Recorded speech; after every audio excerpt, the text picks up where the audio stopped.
5 gadis bijaksana dan 5 gadis bodoh. Ya, saya tidak menafsirkan kenapa harus 10 wanita. Ya, kenapa Tuhan Yesus mengilustrasikan 10 wanita, 5 gadis bijaksana dan 5 gadis bodoh. Tetapi yang mau disampaikan adalah maksud dan tujuan. Ya, kenapa Tuhan Yesus memberikan ilustrasi seperti ini. Mari kita buka Alkitab kita dalam Matius 25 ayat 1 sampai dengan 13. Mungkin ayat ini sudah tidak asing kita dengarkan, ya. Dan kita akan terus belajar firman Tuhan. Matius 25 ayat 1 sampai 13. Pada waktu itu hal kerajaan sorga seumpama 10 gadis. Pada waktu itu bukan waktu yang lampau, ya. Pada waktu itu nanti, ya. Ketika Tuhan Yesus datang, anak manusia itu datang. Jadi yang dimaksud waktu itu bukan waktu lampau. Ya.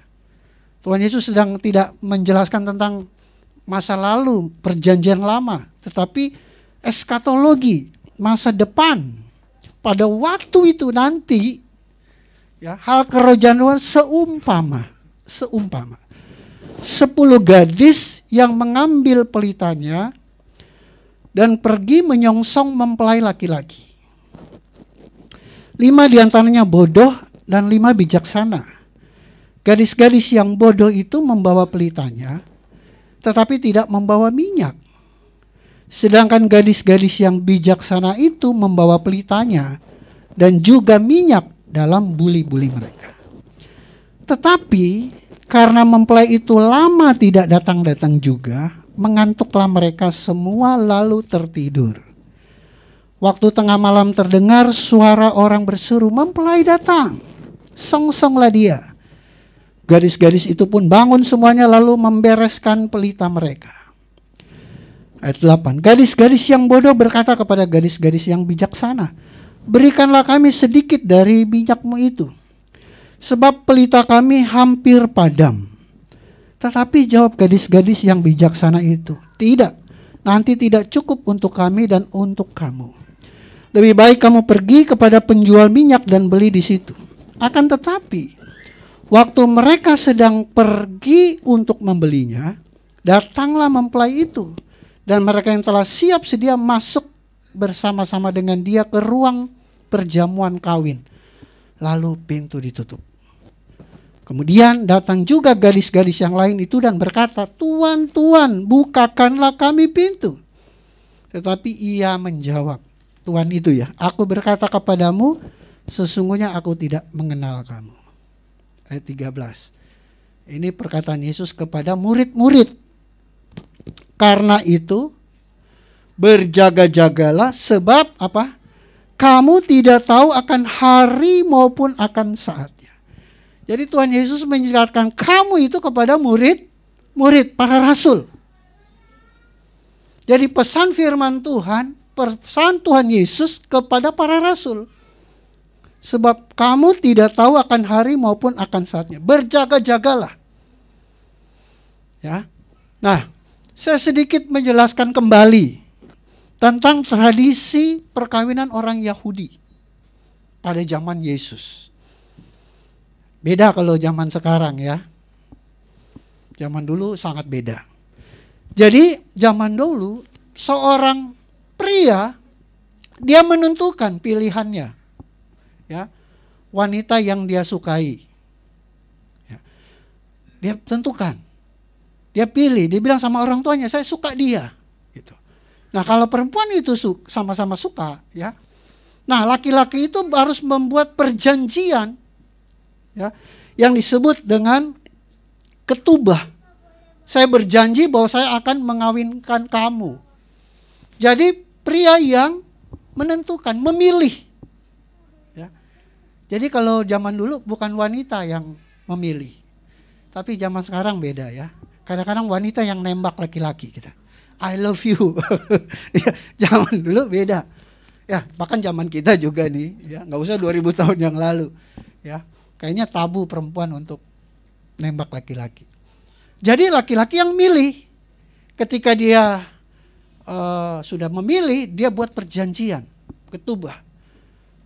Dan umumnya 1 tahun. Ya.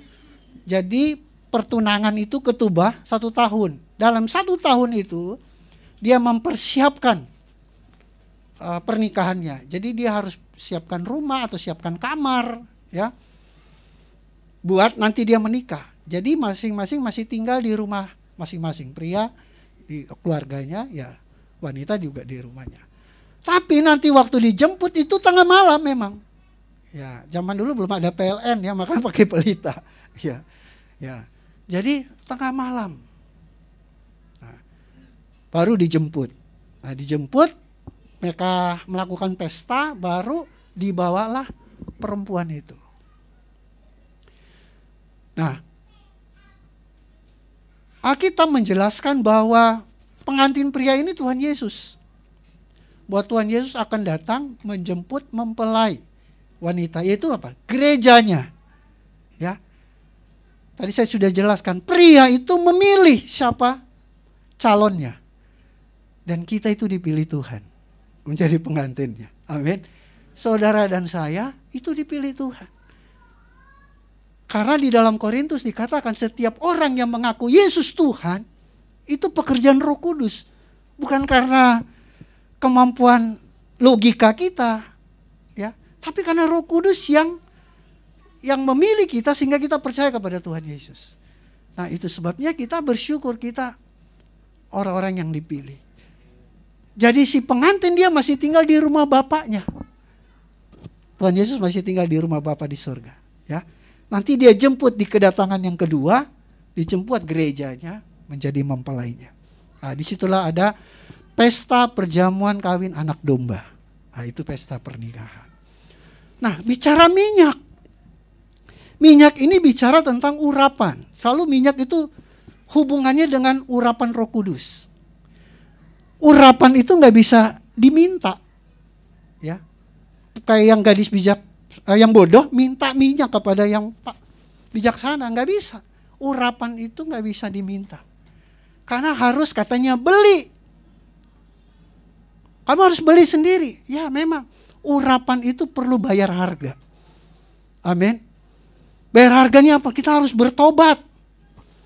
Percaya Yesus sebagai sungguh-sungguh Tuhan. Ya. Sangkal diri, pikul salib, itu bayar harganya, saudara. Apa? Membuang segala keinginan daging demi menuruti kehendak Tuhan, kebenaran. Jadi urapan Tuhan itu nggak bisa diperjualbelikan atau diminta kepada yang lain, kecuali kita minta kepada Tuhan. Ya. Bayar harganya harus dengan bertobat. Nah, yang saya mau jelaskan di sini, saudara, tentang berjaga-jaga. Apa yang dimaksud berjaga-jaga? Berjaga-jaga terhadap apa? Karena kalimatnya sangat sederhana. Karena itu tadi ayat 13, berjaga-jagalah sebab kamu, ini murid-murid nih, kamu tidak tahu akan hari maupun akan saatnya. Betul, Tuhan Yesus datang seperti pencuri.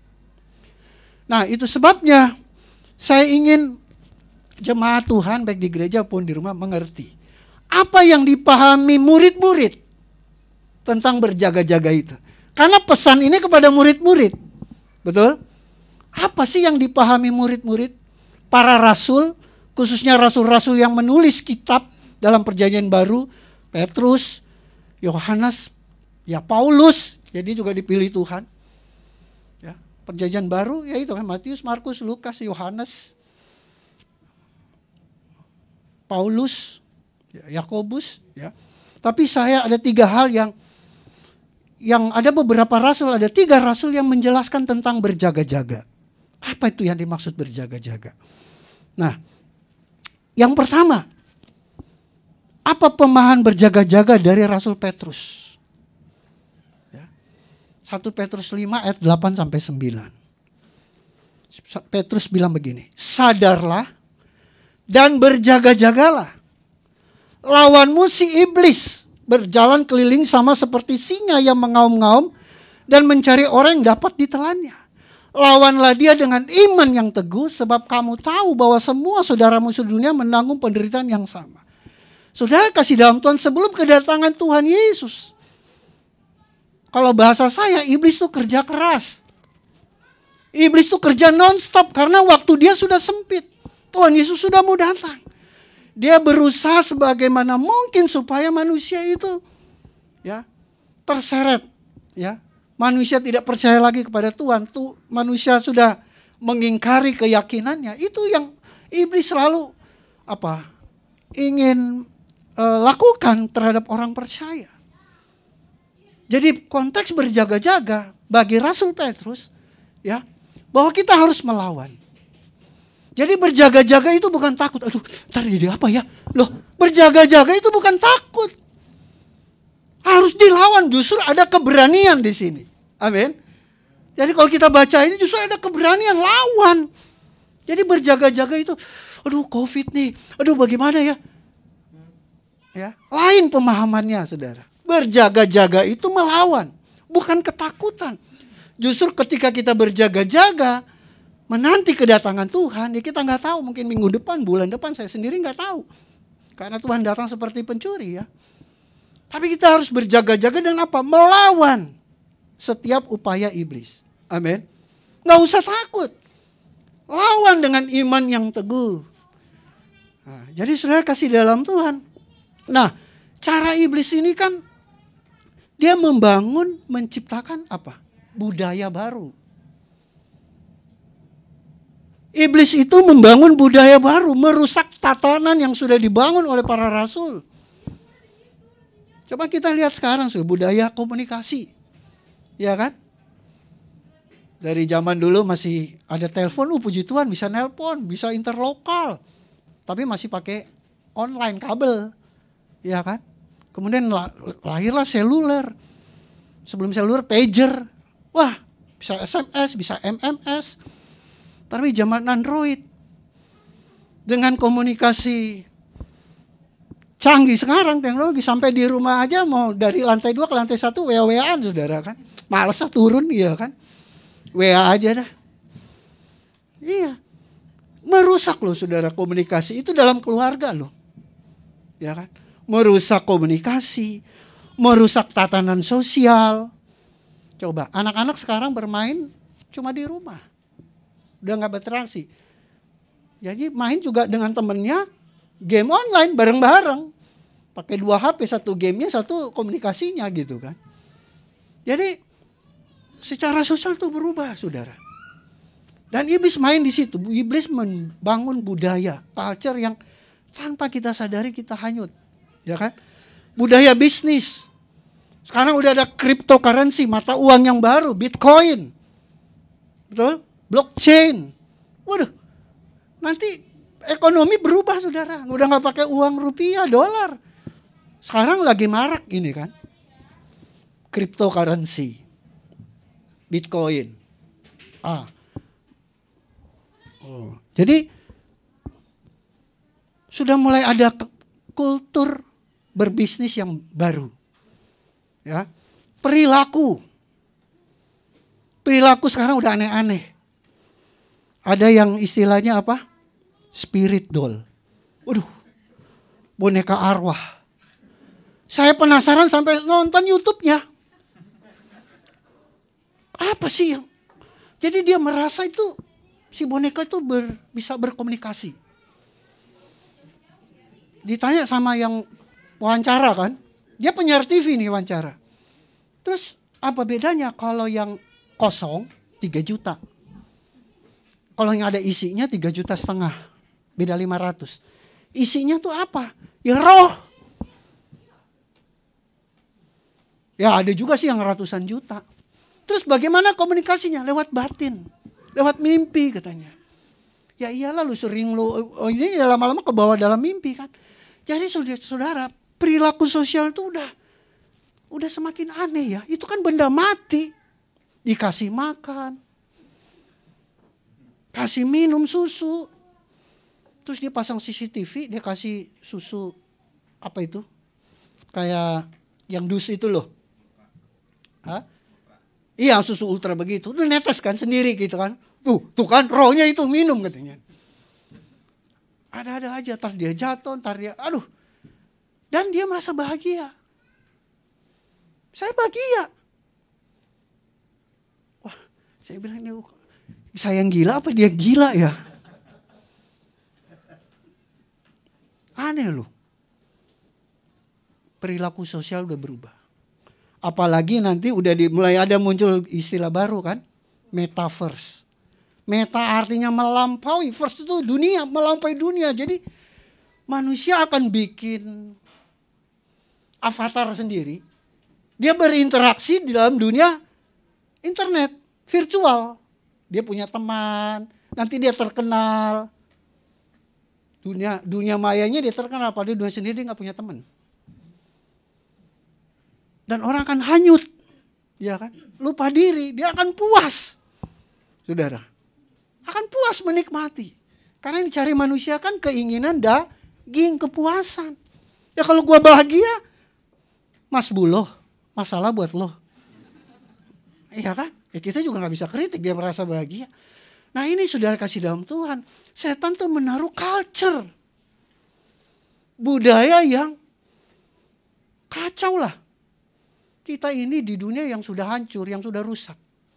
Kita ini seperti manusia itu seperti ikan. Dunia itu kolam yang keruh. Kita tuh ikan di kolam yang keruh. Kita gak bisa kemana-mana, betul gak? Ini baru awal-awal, ini masa transisi saudara. Metaverse nanti 5 tahun, 10 tahun, kita sudah bisa bayangkan teknologi semakin berkembang. Udah gak bisa dibayangkan. Ya. Nah, orang bilang begini, sekarang zamannya disrupsi. Ya, zaman disrupsi itu di mana tatanan itu udah berubah. Berubah karena ada inovasi baru. Jadi orang ngikutin inovasi. Bagaimana supaya kita bisa mengikuti era disrupsi ini? Kita harus berinovasi. Jadi saudara kasih dalam Tuhan. Jadi ya akhirnya kita jadi mengikuti budaya itu. Ya. Tapi Petrus bilang apa? Lawan dengan iman yang teguh. Ikan itu gak bisa keluar dari kolam yang itu. Kecuali diangkat. Dipindahin dia ke kolam yang bersih. Nah kita seperti ikan, kita udah gak bisa kemana-mana. Yang bisa kita lakukan apa? Tetap jaga iman kita, tetap teguh. Amin. Iman yang teguh itu menjaga kehidupannya sesuai dengan firman. Buang segala keinginan daging. Itu aja. Kalau kita merasa puas untuk sesuatu yang lahiriah, yang ya elah gak masuk akal itu, spirit doll itu. Ya kan? Justru yang kita kejar harus keselamatan. Amin. Jadi lawan dengan iman, saudara. Kita gak bisa lawan dengan membuat inovasi, membangun saingannya dari metaverse apa. Gak bisa. Ya karena Tuhan sudah izinkan itu terjadi. Ya. Tuhan sudah izinkan. Selama kita ada dunia, kita yang jahat dan baik selalu berseteru. Lalang dan gandum tumbuh bersama. Keturunan perempuan ini akan meremukkan, artinya ada permusuhan terus. Tetapi kita jangan ikut-ikutan. Amin. Jadi berjaga-jaga dengan iman. Ya. Jadi jangan kita juga hanyut saudara dengan sistem yang sedang dibangun ini. Budaya yang baru ini, budaya disrupsi ini. Memang kita udah lama-kelamaan kita gak bisa keluar memang. Kalau kita gak punya rekening bank, kita gak punya imani, kita gak bisa masuk tol, itu baru perkara kecil. Gak punya kartu imani gak bisa masuk tol. Minjem di belakang, kalau dikasih pinjam. Mobil di belakang maksudnya kan. Lama-lama kalau kita gak budaya bisnis, budaya ekonomi yang baru, kalau kita nggak mengikuti, ya kita nggak bisa, mati sendiri juga kita, ya kan? Tapi yang penting iman kita, ya, karena Alkitab sudah menjelaskan semua bahwa di akhir zaman ya, antikris itu, antikris, orang yang anti kepada Kristus, mereka berinovasi, membangun kerajaan mereka, ya. Tapi kita harus melawan dengan iman yang teguh. Jadi Rasul Petrus mengingatkan berjaga-jaga, ya, artinya kita harus memiliki iman yang teguh. Karena iblis 1 kali 24 jam dia bekerja, ya, ingin menghancurkan, membuat kita menderita. Yang kedua, Kita lihat dari nasihat Rasul Yohanes tentang berjaga-jaga. Wahyu 16 ayat 15. Lihatlah, aku datang seperti pencuri. Berbahagialah dia yang berjaga-jaga dan yang memperhatikan pakaiannya, supaya jangan berjalan dengan telanjang dan jangan kelihatan kemaluannya. Jadi berjaga-jaga, memperhatikan pakaian. Tadi Petrus berjaga-jaga dengan melawan dengan iman, karena Petrus mengingatkan bahwa ada iblis yang selalu menyerang, yang siap seperti singa. Yohanes mengingatkan berjaga tentang kita harus memperhatikan waspada dengan pakaian. Nah, apa yang dimaksud dengan pakaian? Next slide. Saya mau kasih gambaran saudara tentang pakaian dari Kejadian. Kemudian Yesaya. Kejadian 3 ayat 21. Dan Tuhan Allah memberi pakaian dari kulit binatang untuk manusia dan untuk Israel itu, lalu mengenakannya kepada mereka. Siapa ini? Adam dan Hawa. Waktu mereka jatuh dalam dosa, mereka sadar mereka telanjang. Ya, telanjang. Bahkan Alkitab mengatakan hari itu sejuk. Sebenarnya bahasa aslinya dingin. Dingin banget. Cuma bahasa Indonesianya bilang tulisannya sejuk.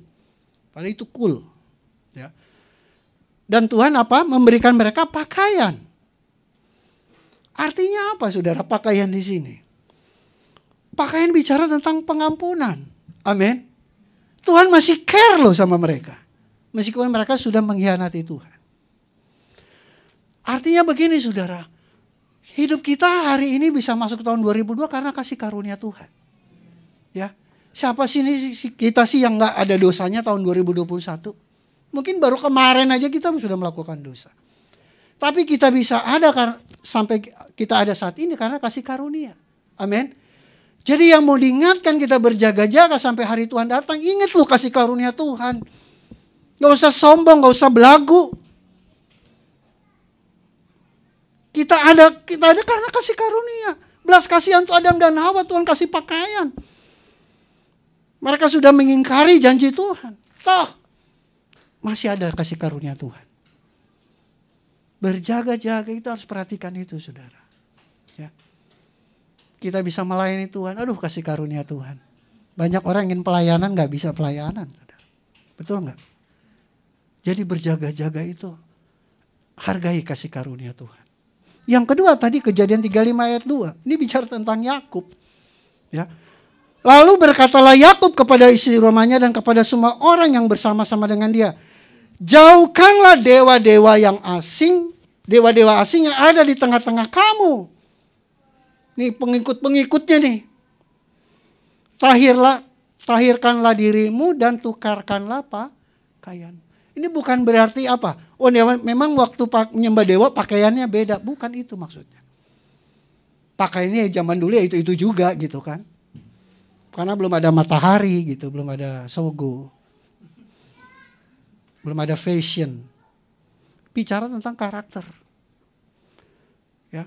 Gaya hidup yang dulu menyembah berhala harus ditinggalkan itu, jubah itu.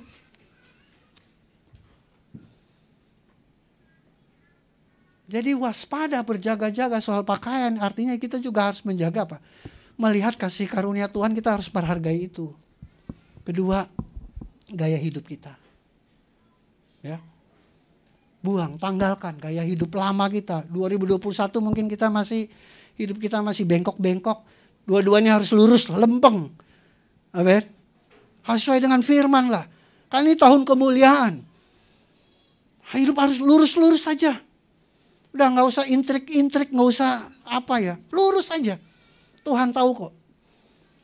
Usaha kita, perjuangan kita, asal kita lempeng Tuhan tahu. Buang tuh pakaian lama tuh. Ya. Pakaian bicara tentang apa? Appearance ya, penampilan. Kadang-kadang kelihatannya baik, tapi dalamnya belum tentu. Tuh kan? Aduh, kata-katanya itu kayak malaikat ya, beda-beda tipis sama malaikat. Shalom, tapi hatinya busuk. Cuma Tuhan sih yang tahu. Ya kan? Ini juga bicara tentang jubah kemunafikan. Kita harus buang. Zakaria 3 ayat 3 dan 4. Adapun Yosua, jadi Zakaria mendapat penglihatan imam besar Yosua. Ya, dia dapat penglihatan dalam mimpinya. Adapun Yosua mengenakan pakaian yang kotor. Nih Yosua ini dia berjubahkan imam tapi orangnya berdosa. Cuma jubahnya aja jubah pendeta, jubah imam, ya kan? Tapi kotor. Waktu dia berdiri di hadapan malaikat itu yang memberikan perintah kepada orang-orang yang melayaninya, tanggalkanlah pakaian yang kotor itu daripadanya. Dan kepada Yosua ia berkata, lihat, dengan ini aku menjauhkan kesalahanmu daripadamu, aku akan mengenakan kepadamu pakaian pesta. Jubah kotor bicara tentang kesalahan. Ya. Jauhkan itu, buang pakaian lama. Aku akan mengenakan kepadamu pakaian pesta. Ayo kita perbaiki hidup kita. Yang salah-salah kita buang. Ya. Kita belum sempurna. Saya juga belum sempurna. Keluarga saya belum sempurna. Tapi kita harus berusaha. Amin. Buang segala kesalahan. Tuhan mau kita berikan pakaian pesta. Ya, pada perjamuan kawin anak domba. Tuhan mau. Jadi ini kehendak Tuhan, saudara. Jangan kita merasa puas dengan jubah lama kita. Yesaya 61 ayat 10. Aku bersukaria dalam Tuhan. Jiwaku bersorak-sorai dalam Allahku. Sebab ia mengenakan pakaian keselamatan kepadaku. Dan menyelubungi aku dengan jubah kebenaran. Seperti pengantin laki-laki yang mengenakan perhiasan kepala. Dan seperti pengantin perempuan yang memakai perhiasannya. Ya. Pakaian keselamatan. Sebagaimana Tuhan Allah memberikan pakaian kepada Adam dan Hawa. Kalau nggak dikasih pakaian mereka mati kedinginan. Tuhan mau menyelamatkan mereka. Tuhan kasih pakaian dari kulit binatang. Ya. Buang segala pakaian. Berjaga-jagalah, kata Yohanes. Ya. Dan perhatikan pakaianmu. Tuhan mau kita memberikan kita pakaian pesta. Haleluya. Nah yang terakhir. Ya. Apa pandangan Paulus tentang berjaga-jaga? 1 Tesalonika 5 ayat 6-9. Sebab itu baiklah jangan kita tidur seperti orang-orang lain. Tetapi berjaga-jaga. Dan sadar. Sebab mereka yang tidur pada waktu malam. Dan mereka yang mabuk waktu malam. Tetapi kita yang adalah orang-orang siang. Baiklah kita sadar. Berbaju zirakan iman dan kasih. Dan berketopongkan pengharapan keselamatan. Karena Allah tidak menetapkan kita untuk ditimpa murka, tetapi untuk beroleh keselamatan oleh Yesus Kristus Tuhan kita. Ada 3 kata penting. Iman, kasih, dan pengharapan. Dan itu yang selalu diulang-ulang oleh Paulus. Jadi penantian kita akan kedatangan Tuhan, kita harus waspadai juga tentang iman kita, kasih kita, dan pengharapan kita. Kita harus mewaspadai itu. Kita harus memperhatikan itu. Amin. Iman kita, saudara. Dunia berusaha mempengaruhi iman kita dengan logika-logika. Ya. Allah orang Kristen 3. Masa Allah orang Kristen beranak? Ya kan, mereka pakai logika. Namanya ada anak Tuhan, berarti Tuhan beranak katanya. Logika mereka kan. Yesus katanya Tuhan, tapi kok mati tak gantung di salib. Kalau dia Tuhan kan dia bisa mengalahkan semua. Mereka pakai logika-logika, ya masuk akal juga sih sebenarnya kan. Kalau dia Tuhan, kenapa dia harus biarkan dirinya disalib? Nah, logika-logika dunia itu yang ingin mempengaruhi faith kita, iman kita kepada Tuhan. Kita percaya Yesus itu Tuhan. Amin. Dunia mau bilang apa kek, tapi kita percaya. Makanya waspada dengan iman kita. Ya, kaum agnostik berusaha mempengaruhi orang-orang percaya. Ya. untuk meninggalkan Tuhan Yesus. Dan mereka sangat bertumbuh pesat ini di zaman sekarang. Agnostik. Anak-anak muda banyak yang agnostik. Padahal mereka dulunya youth, pemuda, ibadah. Tiba-tiba jadi agnostik. Waspadai iman kita. Ya. Berjaga-jaga atau waspadai iman kita.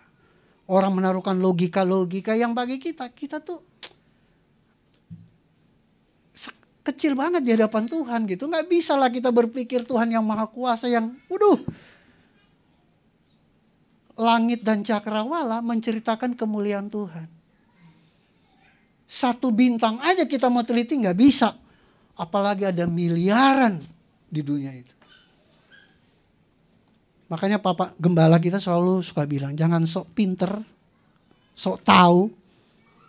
Otak kita seberapa sih? Terus kita udah mau mengatur Tuhan, menganalisa Tuhan. Wah, ya, nggak sebanding. Jadi hati-hati dengan iman kita. Amin. Hati-hati juga dengan kasih.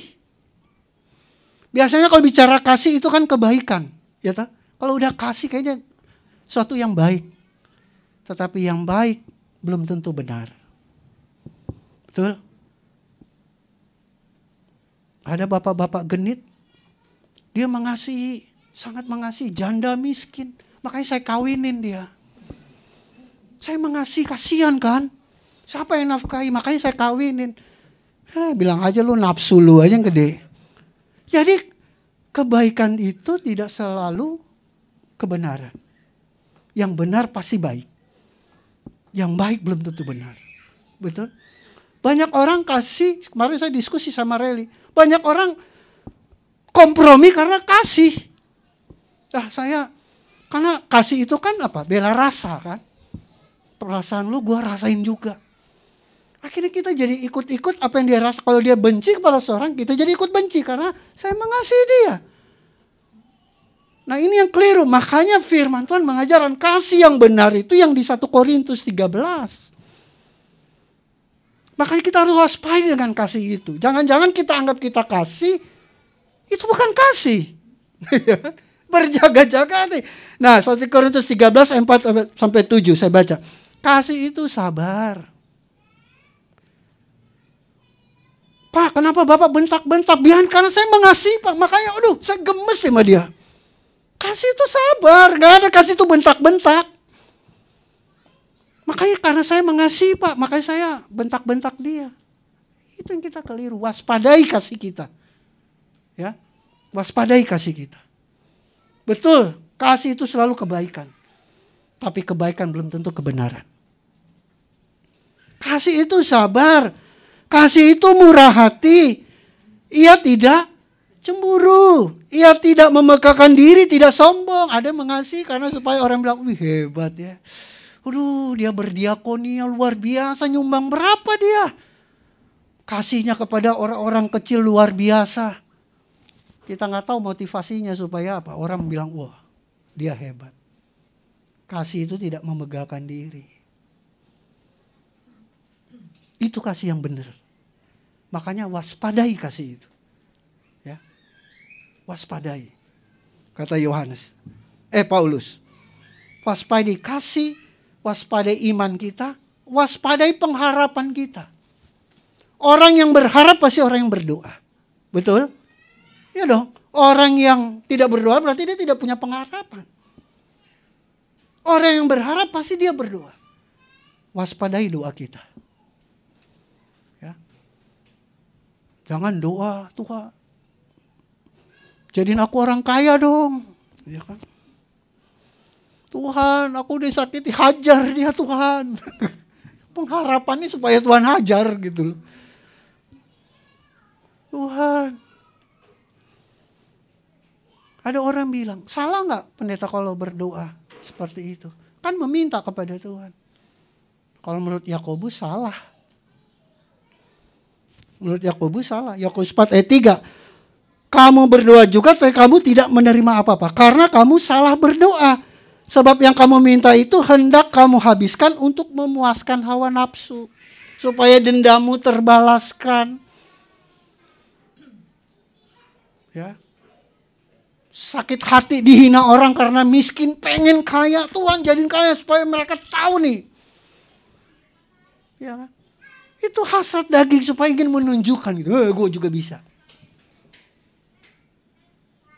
Berdoa sama Tuhan. Justru doa yang benar, kita harus selalu minta ampun sama Tuhan. Ya. Perbuatan kita, baik itu dalam pikiran, perasaan, ada saja sesuatu yang tidak berkenan toh. Tahu-tahu muncul aja pikiran, aduh yang jahat. Ya, waktu kita datang pada Tuhan berdoa Tuhan, ampuni dosaku, ampuni kesalahanku. Ya. Supaya aku bisa tetap menjadi warga kerajaan sorga. Itu jangan mintanya kaya. Tuhan, hajar dia Tuhan. Waduh. Waspadai pengharapan, waspadai doamu. Ya. Ayo tahun 2002 doa yang benar. Tuhan tahu kok keperluan kita. Tuhan tahu kebutuhan kita. Tanpa kita ngomong Tuhan tahu karena Dia Maha tahu. Tuhan tuh Maha tahu. Waktu kita berseru pada Tuhan, Tuhan cuma kata Tuhan dengan tetesan air mata, Tuhan sudah tahu hati kita. Apa yang kita tangisi, apa yang kita gumuli Tuhan tahu. Bahkan tanpa kata-kata pun Tuhan tahu.